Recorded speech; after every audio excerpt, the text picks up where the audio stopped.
Chapter 24. Terrorad, 9th of March, present day.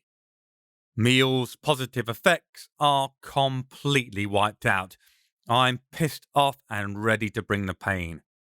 Ideally, to someone else other than myself for once.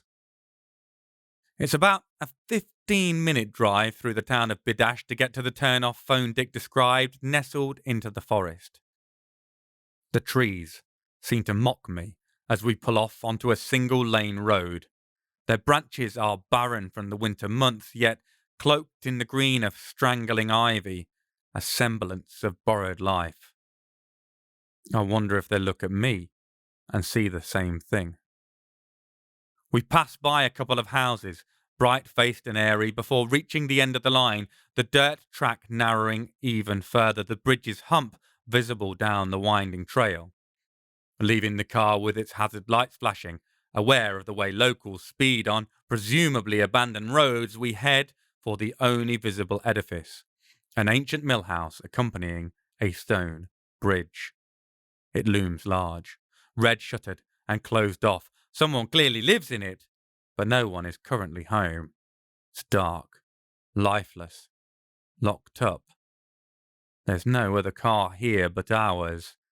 For a moment, I wonder if I should head over, investigate. Perhaps this is Phone Dick's hideout, but I can't quite believe he'd give us his address, all neatly packaged and tied up in a bow. After all, the hoops he's made us jump through, there's too much chance of us bringing some backup cavalry charging in. Not that we have anyone else. There's just us. But he's been far too damn cautious until now to risk that. Unless it's a double bluff.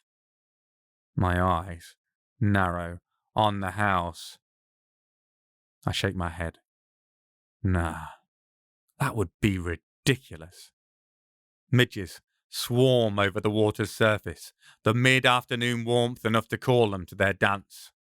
Enough to bring the bastard mosquitoes out too. The couple of months of sweet winter relief from their endless bites ended a few weeks ago, and they're happy to sup on us like our blood's the ambrosia of the gods. Maybe it is for them. They certainly seem to enjoy biting me enough, the little shits. The bridge is simple. Local solid stones hewed from the landscape and stacked centuries back, still holding solid. A mud-slicked path climbs steeply through the trees on the other side, disappearing into the foliage. Waiting is a bind. I want to spring into action, to do a Scooby-Doo and unmask the villain, bringing everything to a satisfying conclusion so we can all head off for some celebratory cookies. Problem is, I'm nowhere nearer to an answer, and we're holding none of the cards. There's no option, except to hope that by meeting Phone Dick in person, we can somehow gain the upper hand between our combined brain power and my dishcloth imitation vernacle. In the meantime, there's nothing to do but bide our time. My eyes flicker back to the cottage. There's no way it's his. Shaking my head, I perch against the packed stone of the bridge as Aisha stares down at the mud-browned waters of the stream on its westward route. I pick at one of the many mossy growths in the joint. It seems almost prickly, resembling nothing more than tiny green hedgehogs. Aisha speaks up, her voice strained. I'm petrified, Paul. Pride floods through me. She has the confidence to be honest, to open up, to tell me how she really feels. You hide it well, Laguna, but I guess we all have those worries and fears. This one seems so out of our control that we're just constantly reacting instead of getting out ahead. It's normal to feel afraid. I'm glad you told me. I'm here for you, you know. Paul, you dickhead. The only thing I'm scared of is that I am literally petrified in the sense of being unable to move a fucking muscle. As her words come out more strained, I realise her lips must be locked in place. I try to turn to see what the matter is, only to find my leg muscles have quietly organised a unified overthrow of my dictatorial regime and are no longer obeying commands. The open mutiny has passed along the organisational chain fed by my central nervous system, so my arms still reverse grip the stone of the bridge. Even my neck won't obey the simple directive to turn and look at what is going on with my paralysed friend. I remain locked into a meditative observation of the heavens. My relaxed posture is at complete odds with my internal composure, which is screaming at my muscles and skeletal structure to knock off their unified strike action and get back on the job. The reply appears to be chants of, "We shall not be moved." I pull on my talent, intending to push it into my extremities to step outside whatever invisible fucking chalk line I stepped in, only to find it has also joined the picket line. It sits inactive, a useless lump in my spirit doing nothing but dragging me down into the depths of despair as I recognise what I've been hit with. It's not a chalk line. It is a tincture that, as far as I am aware, hasn't been brewed in near on 800 years. I thought only Isaac knew how to make it. Apparently, his brothers also aware of the recipe. A steady tap, shuffle, tap sounds from the bridge's northern end, opposite from where we arrived, straining my eye sidewards. I gain my first view of our recent tormentor. The slow Morse code gait isn't solely for dramatic effect. The man is ancient, hunched over his stick so far that the handle is almost obscured within the mass of his long white beard. He puts me in mind of Dick Van Dyke's bank owner in Mary Poppins, but with none of the jovial nature carried in the actor's twinkly eyes. His are ice blocks, grey scale windows of darkness in the reflected moonlight, void of any redeeming human quality.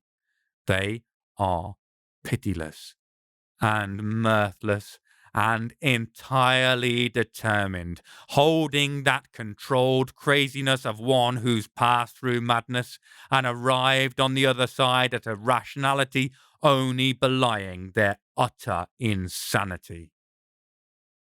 The air shimmers as he steps onto the bridge, and I feel an enormously powerful "don't look here" spell snap into being, surrounding us from bank to bank. Even if we were visible from a nearby window or road, we could blow ourselves up in a mushroom cloud of magical warfare, and nobody would even notice.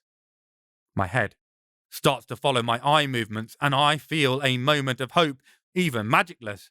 I'll stand more than a decent chance of defeating this lunatic if I can get my hands on him. Any potential guilty feelings about breaking the bones of a frail geriatric is easily assuaged by the focused psychosis so clear in his steely gaze. I pull on my talent, but disappointingly, it remains comatose. Because of my glacially slow neck twisting, I am now looking both at him and Aisha as he gradually crests the bridge. Sadly, he also clocks my movement, and he gives a low whistle that unintentionally quavers across a couple of octaves. "Already overcoming the poison, are we, Paul? Very impressive. No doubt your companion is equally capable. A second dose might be advisable." A small sting at my neck, and my movement grinds to a halt. A mosquito, obviously one of the swarms of biting beasties harassing us since we left the car, dances drunkenly into view from the area of the bite and flies to Aisha. She falls victim to the same delivery system. Ingenious, don't you think? Soon as the weather warms, who questions mosquitoes, especially around bridges and waterways? A minor magical enhancement and puppeteering, and I have the equivalent of an almost invisible blow dart. Even an expert can't notice it until it's too late. Luckily, one only needs such a teeny amount. Paul? The wizened old bastard is entirely too pleased with himself. You plagiarizing git. It is clearly a strain for Aisha to even talk. For some reason, the poison is affecting her worse than me. Phone Dick, proving to be no less of an in-person dick, looks genuinely confused. I beg your pardon, what did you say? First, fuck your pardon. I'll give it to you when I can accompany it with my foot up your arse. Second, you're a plagiarising, thieving, toe rag, and I'm going to message Janae and Caro's lawyers so they can sue your descendants once I've ripped your wrinkly old bonce clean off your turkey skin neck. He blinks twice. What are you talking about, woman? Janae and Caro, the city of lost children. Man delivered poison with mosquitoes by fitting them with special metal needles and playing them a tune. You've seen it, you thieving little shitbag. Here we are, rendered completely incapable of movement at the mercy of this amoral genius who's played us for fools from the get-go, yet he's the one turning bright red, blood vessels tracing their way across his papyrus-like skin. I don't know what you're talking about. Aisha cackles in a way that, were she able to move, would have had her bent double, gasping for breath. You did. You properly just lifted it from that film. Oh, I'm an evil dickhead. Want to deliver poison. That's an excellent system. Going to monologue it as my own. How'd that work out for you, you inappropriate, appropriating bastard? I don't know if I've ever admired Aisha more than for her audacious verbal assault on a man who's holding us entirely under his power. She is fearless in her indignation at his fraudulent claims of originality, at his unwillingness to pay tribute to the film genius who inspired it. This is a culture nerd embracing her righteous outrage and genuine in her furious anger. Sadly, although left initially flat-footed, Phone Dick quickly regains his self-control, breathing out a calming breath and composing himself, although incensed regard remains in his reptilian eyes. Indeed, perhaps I may have drawn some inspiration from the aforementioned source, but then nothing is original. Steal everything, my dear? He draws level and pats her cheek with a dark, spotted, palsied hand, and all humour leaves her far faster than it arrived. The temperature drops by several degrees, and the emotionless killer she is comes to the forefront most definitively, even with her being entirely paralyzed. She growls, I am going to choke you on your wrinkled, cured sausage excuses for fingers, then I'm going to Heimlich you and do it all over again until your black little squeeze box of a ticker gives out, you son of a bitch. Each word is spat as a promise. Oh, Miss Candisha, you are a delightful prospect, so filled with vim and vigour. Your accompaniment of Paul has been most serviceably utile. Were I to expect our paths ever crossing again, I would be honestly terrified. But I don't intend to exist much longer, and you won't be going anywhere, for the near future at least. Lines trace themselves like silver spider webs along the floor surrounding her, forming runes of holding. They create a half-meter square box surrounding her feet. As it completes, he pats her cheek once more, a kindly smile on his face that goes nowhere near his eyes. Then he pushes his heavyweight talent into a word. Burn. I watch, impotent, as the air inside the magical enclosure explodes into flames. Aisha howls, a guttural, hoarse, cracking cry coming and going as her vocal cords snap and reform over and over. Her skin blackens, splitting and flaking away. Parts of her drop off, carbonized charcoal as replacements grow underneath, pink passing rapidly through grey and brown to blacken anew. The air thickens with cinder clouds as she cyclically pulverizes into dust within a matter of seconds. She's at the center of her own personal firestorm, reforming only to burn all over again. Each blink covers her boiling eyeballs with new skin that crisps and plummets, twirling like a wingnut in the breeze. Aisha's been through her own personal hell. Long ago for most humans, but little more than the blink of an at's eye for the likes of us. And now the bastard's taken her back there, boxed in with nothing but the endless pain, the trauma, and the flames. I rescued her from that nightmare the Nazis wove for her once. This time I'm impotent, unable to do anything but cry with horror, tears streaming down my immobile cheeks as the strongest person I've ever met breaks on an unending pyre.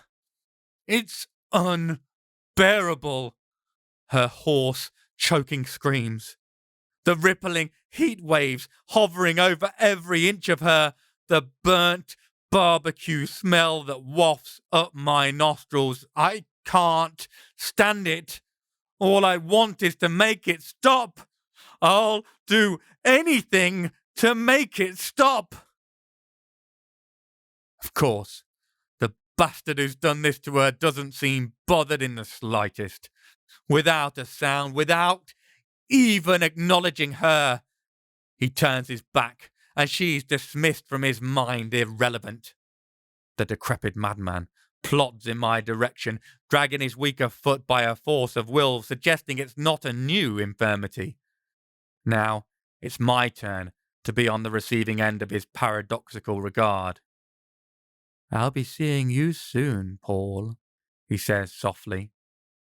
He pulls something from the back of his trousers, then draws it across my throat in a swift, precise slash. I don't need to move my eyes to know that the initial, painless moment signals exactly how honed the blade is. Arterial spray blossoms in the air like an artist's sketch of the tree of life, and then my nerves explode in the equivalent of white noise. As he moves out of my vision, there is a moment where, though I can't place it, I feel I recognize something about him, something from long ago.